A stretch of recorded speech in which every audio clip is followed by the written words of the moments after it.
Sir ये आज high court में सुनवाई हुई है। एक आत्महत्या का केस बनाया गया था और ये मर्डर किया गया था। क्या ये मामला था और क्या कहा है इस मामले में हाई कोर्ट ने आज? जी, हम यहाँ पे हाई कोर्ट में प्रैक्टिस करते हैं। दरअसल ये मामला राजस्थान का है। तो ये एक आदमी थे, त्रिलोक नाम था इनका, ये राजस्थान के रहने वाले थे। इनकी शादी हुई थी दिसंबर 2020 में। तो उस टाइम पे ये फिरोजपुर में पोस्टेड थे रेलवेज़ में। तो जिनसे इनकी शादी हुई तो करीबन 3-4 महीने ये उनके साथ रहे, तो फिर इनको पता चला कि वो एक आदमी के साथ लिव इन रिलेशनशिप में रहती थी पिछले 5 साल से, और वो शादी के बाद भी उसके साथ अपना फिज़िकल रिलेशनशिप मेंटेन कर रही थी। तो ये बात अपने घरवालों से डिस्कस करते हैं, तो ये 8 जून 2021 को अपने घरवालों को फ़ोन लगाते हैं और बताते हैं कि मेरी वाइफ़ का ऐसे-ऐसे एक्स्ट्रा मैरिटल अफ़ेयर है, तो उससे मुझे अलग होना है। तो इनके घरवाले बोलते हैं, "ठीक है बेटा, आप आ जाओ घर पे, हम डिस्कस कर लेते हैं।"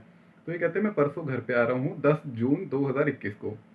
तो इसके घरवाले बोलते हैं, "ठीक है बेटा, आप आ जाओ।" तो 9 जून 2021 अगले दिन इसके घर से, पंजाब से फ़ोन जाता है इनके घर पे राजस्थान में कि आपका बेटे ने अपने आप को ख़त्म कर लिया है, सुसाइड कर लिया है दुपट्टे से हैंग होके। तो इसके घर वाले राजस्थान से पंजाब पहुँचते हैं, तो अगले दिन फिर वो जब हॉस्पिटल में बॉडी लेने जाते हैं, तो डॉक्टर इन्हें बताता है कि ये कोई सुसाइड का केस नहीं है, ये मर्डर का केस है। आपके बेटे को किसी ने दुपट्टे से, उसने अपने आप को टाँग के नहीं मरा है, ये उसका किसी ने गला घोटा है तारों के साथ। ये जो उनके गले पे निशान दिख रहा है, ये प्रॉपरली उनका स्ट्रैंगुलेट किया गया है, वायर को पूरी तरह से खींच के। तो फिर ये लोग बहुत ज़्यादा अपसेट हो जाते हैं, तो ये उनके लास्ट राइट करके वापस आ जाते हैं। फिर ये लोग नोटिस करते हैं कि इस केस में कोई एफआईआर भी लॉन्च नहीं कर रही है पुलिस, और पुलिस इनकी वाइफ को और उनको क्लीन चिट देने की कोशिश कर रही है। फिर ये बहुत ज़्यादा पुलिस के आगे पीछे घूमते हैं, 2 ढाई महीने स्ट्रगल करते हैं, एसएसपी से मिलते हैं, एसएचओ से मिलते हैं, और भी कंसर्न्ड अथॉरिटी से मिलते हैं राजस्थान से बार-बार आके। तो इनकी एफआईआर लॉन्च की जाती है फाइनली 2 ढाई महीने बाद। पर उस एफआईआर में ये उनका वाइफ का और उनके जो लवर थे उनका नाम तो आ जाता है, पर ये पुलिस 302 का मुकदमा नहीं डालती है, मर्डर का मुकदमा नहीं बनाती है, इसको सुसाइड का मुकदमा बना देती है। तो चलो ठीक है, एफआईआर लॉन्च होती है। तो इसके बाद ये इनकी वाइफ और उनका जो लवर है वो बेल लगाते हैं डिफरेंट कोर्ट्स में, तो हर जगह से उनकी बेल रिजेक्ट हो जाती है। तो फिर अब वो पुलिस वालों के साथ दोबारा कुछ स्कीम बनाते हैं कि अब हम कैसे निकले। तो पुलिस इनकी कैंसलेशन ऑफ एफआईआर डालने की कोशिश करती है, और इस इंसिडेंट को ऐसा बनाते हैं कि ना ये मर्डर है, ना ये सुसाइड है, ये कुछ भी नहीं है। तो फिर अब ये राजस्थान से इनकी फैमिली अप्रोच करती है हाई कोर्ट को।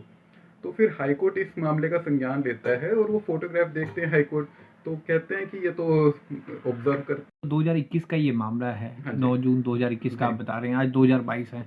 इस मामले में इतनी देरी क्यों हुई और पुलिस की मिलीभगत के क्या कारण मानते हैं आप?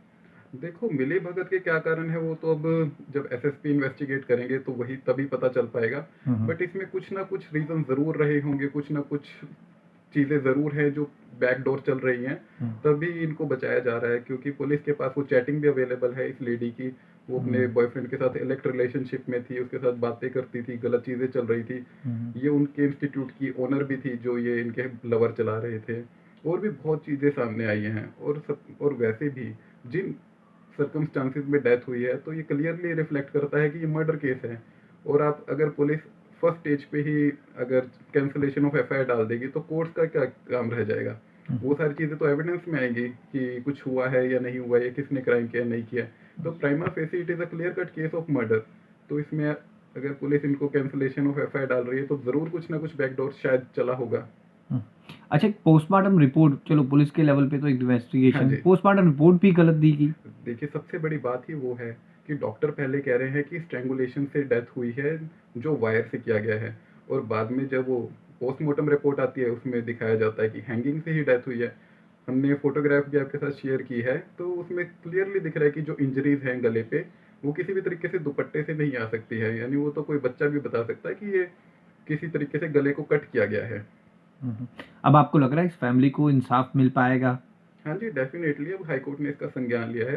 एसएसपी अब खुद इसका मैटर को इन्वेस्टिगेट करेंगे, और उनको एफिडेविट सबमिट करना है नेक्स्ट डेट पे। तो फिर अब इसमें we are very much hopeful कि सही सेक्शंस में इनके खिलाफ एफआईआर होगी, और मैटर को तरीके से इन्वेस्टिगेट करके उनको पनिश किया जाएगा। अगली डेट कब है हाई इसकी कोर्ट? नेक्स्ट डेट 4 अप्रैल है। तो तब एसएसपी को अपना एफिडेविट भी सबमिट करना है, और स्टेट पुलिस को अपना रिप्लाई देना है हर एक एलिगेशन पे। ये कहाँ पे हुई थी आत्महत्या? फिरोजपुर? फिरोजपुर में ये हुई थी।